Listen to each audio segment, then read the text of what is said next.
Hallo, mijn naam is Bernd Otto. Ik is kaptein van Windhoek Afrikaanse Privaatskool se eerste span.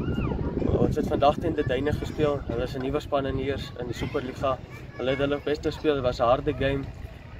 Dit was 'n warm dag hier by die see. Dit was moeilike omstandighede, maar albei spanne het hulle beste gegee. Met kaarte, met alles het ons deurgedruk en ons het gewen op die einde. Hey, my name is Dave Nyambe. I play for the Dainesag. On today's game, we played very well, but our ruck support wasn't as we planned. But we plan to improve on it and on our running lines. Okay, how was the experience seeing that you guys are playing it for the first time? Being part of the league for the first time? For the first time, it went very well.